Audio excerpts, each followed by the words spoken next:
My name is Abhik Ghosh. I'm originally from India, and I got my higher education, my PhD, from the United States.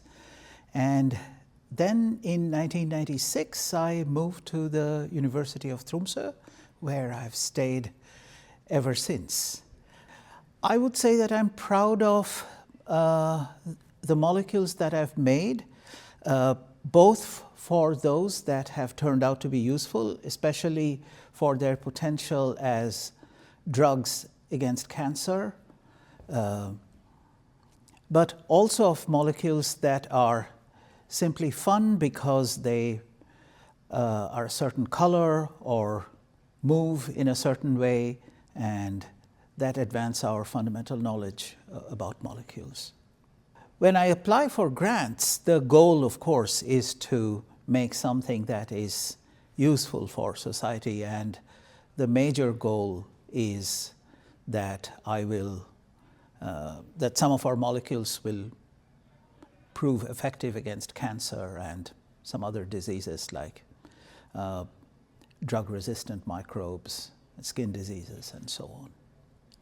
My present research is on a class of molecules called porphyrins. It comes from the Greek word porphyra, which means purple, and they are purple. The best known examples of them are the hemoglobin of blood, the red color of blood, and also the green color of plants. They actually have very similar chemical structures. And what I'm doing at the moment is making artificial versions of those molecules. So the common feature of these molecules is that they have a ring-like shape. And in hemoglobin, at the center of the ring, there is an iron atom which binds oxygen, and that's how oxygen is carried in the blood. But in our synthetic versions, you can put other elements, other metals, gold, platinum, and so on. Now, of course, gold and platinum are much larger atoms than iron, which you have in blood.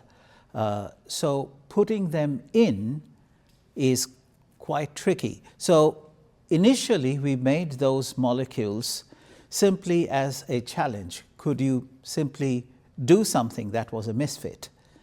And it turns out that we could make those misfit versions of hemoglobin.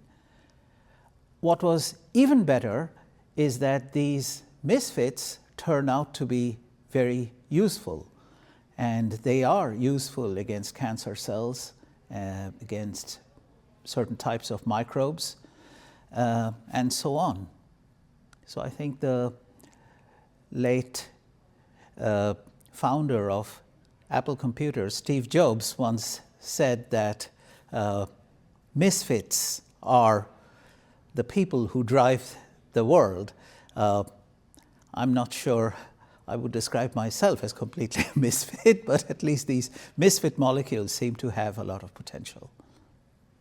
I've actually given a lecture in this room once before on the history of the periodic table, so it's nice to come back here.